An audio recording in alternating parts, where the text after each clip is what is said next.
I'm watching this Vince McMahon doc, and I went into it as someone who like, I watched wrestling when I was young, but I wasn't like the biggest wrestling fan. Like I got caught up a little bit with The Rock or whatever. Like when I was younger, maybe Hogan and The Ultimate Warrior or whatever. Obviously, I always loved The Undertaker. The Undertaker's just like iconic to me. It's almost like bigger than wrestling. Yeah. But I'm watching this documentary, and first of all, one episode in, it's the best documentary on TV right now. Please, everybody, go watch this fucking thing. It's absolutely amazing. I wish I watched wrestling, because it is such a beautiful distillation of whatever is happening in American culture at the time. Yeah. Because it's a mirror on purpose. They're reflecting the trends that are happening and then showcasing them in a little bit more cartoonish way, obviously, through the wrestling. I always looked at it, I was like, is this like an athletic thing? Is this, people believe it's real, at least when I was younger, but then it's not or whatever. It has nothing to do whether it's real or not. It's these storylines that they put together, and literally turning it. There's this saying, everything is wrestling. Yeah. I didn't even understand until I was watching this documentary. Doing the most, sometimes is salacious, sometimes it is the most seductive, sometimes the most evil, sometimes it's the most heroic thing at the time. And long-term thinking, you have to set up a WrestleMania months prior. Yeah. And watching the way that they would reflect culture, understand what the people wanted, and knowing that if people are upset vocally, it's just as good as if they're happy vocally. If they're cheering or booing, it's the same. It's like soap operas for men. Facts. Because you have to keep the story going. You have to keep them engaged. You have to have your peaks and your lows. And Vince is willing to do anything. He is willing to do anything. Like, there's a great line in it where he says, somebody says about him, they're like, the only person that Vince has been loyal to his entire life is the business. Yeah, he doesn't own the business. The business owns him.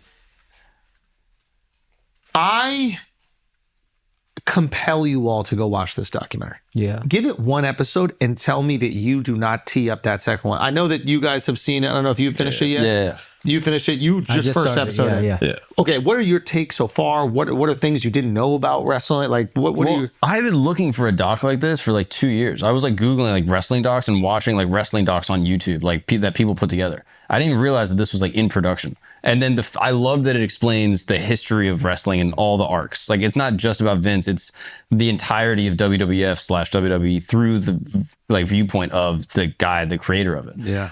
It kind of goes back to the adage, like great men are hardly ever good men, because he is simultaneously both. He's like an absolute genius and like probably the greatest promoter of all time Ever. And also like a true addict to like his proclivities, and like he becomes the character. And he talks about that, about other, I don't want to give up too much, but like there's a moment where he talks about how sometimes other wrestlers will start to believe that they are the character. And not realizing that he became it. And what I thought was so good about this guy who does the doc, Chris Smith, is that, you know how in it's like the doc almost mirrors wrestling. In wrestling, there'll be these heels that sometimes will turn babyface or face. Face is like good guy, heel is bad guy. He does that with the wrestlers in the doc. You're rooting for Vince. Wow. Then he's the heel, you're rooting against him. Then he switches it, makes you, and I'm watching it, like assessing my emotional connection to the different characters. And you get honest shit in this. Like Hulk Hogan admits to snitching on all the other wrestlers when they were trying to unionize against Vince. And he goes, yeah, I went and told Vince they were all trying to unionize. And then he later turns on Vince and sells him out, goes to WCW. And then comes back. And Vince knows that's the best thing if he comes back. That was actually an interesting point, that Vince doesn't look betrayal in return as him like giving in. He sees it as a power thing. Yeah. That no matter what you say about me, you always come back. Yeah. And that's so interesting because I never saw it that way. It's like the ultimate victory. Yeah. You came crawling back, whatever it is. That's the ultimate sign of power and dominance. And he looks at just what's good for business. It doesn't matter. It doesn't matter. One of the chicks sued him. They paid out, and then they brought her back just because now she got ratings. Like that is nuts. I mean, the storylines with his family, I would hold a Unbelievable. grudge. like the fact that he's like, okay, I'm gonna put my daughter in. She's now a wrestler, and like she's a part of the storylines, and they're all calling her a slut. Thousands of people in this arena, and then he looks over and just goes, Bro. There's a guy. Perfect. Sorry, go Alco. Just piggybacking off that, like I thought he was already off. Like you see it happening throughout the doc, but when one of the storylines was he was going to say that he slept with his daughter, he impregnated her. impregnated daughter for a storyline. I'm like, crazy. yo, this guy's next out level. here. Yeah, he's crazy. Yeah. But I loved it because I was a bit more of a wrestling guy. Like I probably had like maybe a 5 to 10 year period where I was like in it. I had like a 2-year really? run where I was like Yeah. really in it. And then when you said male soap opera, I remember I missed like 2 episodes And then you're and out. I didn't care anymore. And I was like, oh, it's a male soap opera. Yeah. I'm good. But The way they tell, and my brother, when he broke down the Cody Rhodes getting the belt from Roman Reigns, it was like a multi-year arc. And then it paid off in a way that everybody was so fucking thrilled about. It's like, wow, that is, I mean, perfect storytelling. Yeah. Perfect. like having Undertaker undefeated for every WrestleMania, and then the first time he lost, that was like traumatic. Like, that was like, I can't believe what's happening right now. Oh, you remember going through that live? Yeah. Like that was nuts. I'm like, no, this can't happen. Like I was flustered. I'm like, that shit works. They're good. He's good. He understands how to evoke that emotion and reflect what the people are feeling. Like when he becomes the big bad billionaire owner, it's at a time when American workers were really starting to resent these successful people who were holding them down, and they didn't feel the confidence in the American dream that they might have felt a decade prior. A decade prior, they might have felt, maybe I could be fucking Hulk Hogan. I can go out there, rip my shirt off. Like, I wonder if there's some of this that reflects American economy and opportunity. But like to be able to understand that and go, oh, they hate me because I'm the boss that makes these horrible decisions and I don't care about the working man. or the people that love Stone Cold.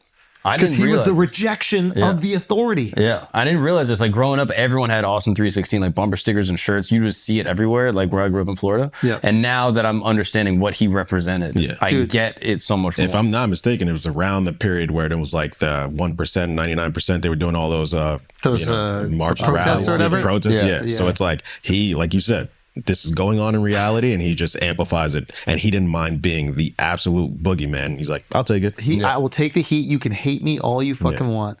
And most people can't check that ego. Someone even said this to us about fighters entering the ring. Like, it's very hard for a fighter to be a heel. Something I've always credited Jake about. Jake, Chael might have said this. Chael's probably. He's like, these fighters come to the ring and we want to be cheered. It's hard to be booed.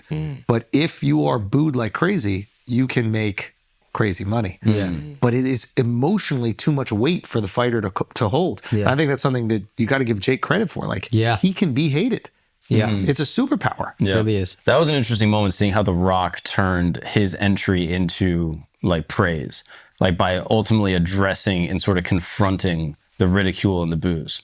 Like it's just a good lesson. Like he's getting shoved down the throats of the fans. They hate it. They hate that he's some legacy guy, that everything was given to him. Because it looks like nepotism. It Exactly. looks like it's handed to him. And then he acknowledges it and calls like a respect thing, and then kind of turns heel. Shut your candy ass up. And they like it. They love the fact. They love it. And it's like just such a good lesson. Like, oh, if you're in that position, like you can look at wrestling as kind of a template for like how to deal with the criticism. You can look at wrestling for a template for entertainment in general. And some people just end up doing it authentically. Like it is so pure to them. I think like the fighting version of Stone Cold, this is going to seem a little bit derivative, but like a Nate Diaz. I do whatever I want. I'm gonna also Nate and Schaub are beefing right now, which is wild to see if that turns out. Yeah. But I mean, imagine they actually fight. Schaub is a big boy. Fire. But this idea that like Nate has always been beloved because he's always been rebellious. I do what I want. I'll smoke fucking weed. Fuck you. I'm going out there. I'm choking you out. I don't give a fuck. Yeah. And he hasn't presented to us as some multi-billionaire who's made all this money fighting, and now we resent his life and his success. Yeah. Anyway, I would go watch this. There's one question. Sorry. Did he become the character, or was he always a character And we're being a little sympathetic, saying he's become. I think he becomes. I thought about this. I think what happens is like the character is always like a part of you. Mm-hmm. And it might be like a quiet part of your personality that you can tap into. Right. And then the positive reinforcement gives you more confidence in leaning into that part of you. That, I think even just that question is more profound than you know, because he modeled the character after his father. Oof. So was it an inevitability that he would just always end up like his father? And him creating that character, was that just a faster pipeline to becoming that? Or is that ultimately why he did it? Because he became the character that he modeled after his dad? Also, like, I see a lot of eerie similarities with Trump. Like, he has a son that's always just wanted love from him that he would never give love. Yeah. Like, just a lot I of saw that similar part at the things. beginning. Yeah, his dad he's just getting the shit beaten out of him every day by his stepdad, and his dad never acknowledges it. Yeah. Just kind of pats him on the back when he meets him. Yeah. Hey, buddy. there's some awesome moments where like you got to watch it. It is.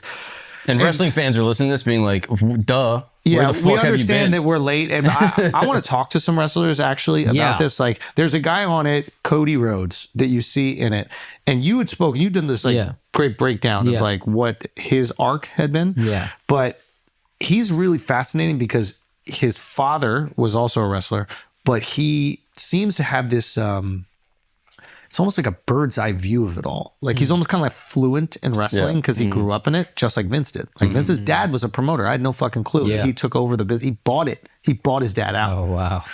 So knowing that kind of like, this is how it works. This is the business. How do you succeed within the business? Like, I want to know what the fuck Cody did politically to sell Vince on him winning. Yeah. That's also like, you got to know on the come up, what do I need to do in order to get that belt? I need the fans to either not want me to have it at all or be really rooting for me. Yeah. Because Vince's decision ain't about, I like him, he's sweet, he's talented. It's, what does that fucking audience want? Yeah. Or what would they hate the most? Yeah. Done. He hooked his daughter up with Triple H. That was just supposed to be a storyline, and that became Real life. And like kind of forced the marriage because they needed a marriage storyline for the show. Wow. Like, it's crazy.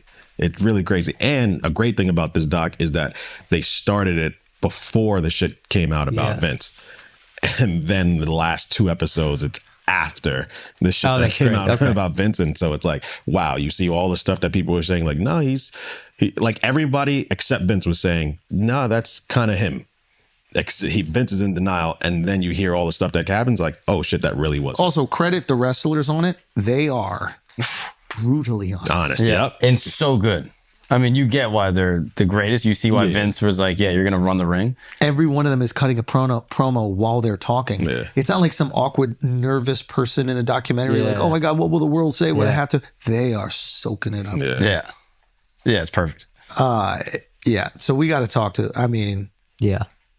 we got to talk. We need Stone Cold. Yo, Stone Cold. Because I was watching this shit, yeah. I was like, oh yeah, this would have been my favorite guy. Yeah. He was awesome. He just seems Stone so Cold cool. and The Rock coming was out, such a run, spitting the dude. beer. DX He's so was sick. such a run. You know what's funny is that my folks had a small business, right? Yeah. They taught dance lessons. But I think that frames your view of the world a little bit, where it's like, I didn't care for Stone Cold rebelling against the business owner. You know what I mean? So I was like, I guess he's like a Texas guy drinking the beers and but it wasn't, to me, like the most rebellious thing. Yeah. I didn't empathize with Dude, it. what's weird, this is like my brother watched like a WrestleMania on tape, and it was when I think they decided to turn Stone Cold face. Yeah. And so the thing that it was like a submission match, and that guy Bret the Hitman Hart, who had like never lost submission match, whatever. So Stone Cold is like bleeding, he must cut his head open, he's bleeding, refuses to quit, and that's when people are like, oh, I fucking love that guy. So they make it about not even him rebelling that makes you like him. He refuses to fucking give up. He refuses to surrender. I love that. And then all this other stuff is awesome too. Yeah. Now I love all the other stuff because I get that guy at his heart. It's like a save the cat moment. Yeah. Where like at that guy at his heart he's a guy who will never quit. He will never give in. He's a fighter. And I want to be that guy. And I want to be that guy. There's these moments where he has this line. He talks about, he talks about the belt.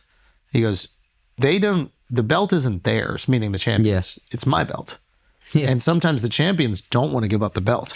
So he needs to devise situations where, unbeknownst to them, they lose that fucking belt because it's not theirs. Yeah. But he can't just strip them because then the audience will be furious. You know, you gotta watch this thing. I also love seeing Vince's failures. I think that's like really helpful. XFL. Like seeing like this restaurant in Times Square, like all these different ventures that he does that don't work, and he's like, "Yeah, it's fine. Just wake up the next day. I'm moving on to the next thing. By the time this thing is going, I don't even know if it worked or not. I'm just moving on." Like he's just so locked in on the process and loves the process. He does not dwell on any failure. I mean, there's a whole episode where WCW comes out, and this guy Eric Bischoff is the guy who runs it, and it starts to dominate. Yeah, I remember that. And 83 weeks. Yeah. 83 weeks. Yeah. And it's like they talk about what's going on, and you start to really sympathize and empathize for Vince. Like, what the fuck is going on? And the adjustments that WCW made to be successful, the adjustments that WWE made, like Vince, I mean, even says it, he's like, this is a talent-driven business, and he's still trying to find talent. He's still trying to find it. It's like, where is the like? He's still curious, and then all of a sudden, lightning strikes. Stone Cold. Yeah. The Rock. Yeah. John Cena. John Cena. Yeah. Like, yeah. But anyway, masterful storytelling and the most brutally honest. Like these wrestlers, I think outside of The Undertaker, it almost felt like none of them were, you know, sometimes people like won't speak because they feel guilty talking about a friend or something like that. Yeah. Did you get that sense from anybody on the fucking Triple pod? H is his son-in-law. And he's like, being honest, like, yeah, Vince is this way, he's that way. Like, just being real. It's awesome. but I And wonder, imagine that's probably them holding back. isn't that crazy? That's probably them holding back a little bit. So Isn't that that motherfucker crazy? was psycho. Doing crazy shit. But then you hear about him paying for people's chemo for their wives and being a father figure to and making everyone money. It's And like, you're like, oh, I kind of like this guy. Yeah. Like, anyway, watch it. I want to talk to this Cody Rhodes guy. He's interesting. That would be fucking fun. Cody, get on the pod. Yeah. Cody, we need you on the pod to explain wrestling to us idiots. and show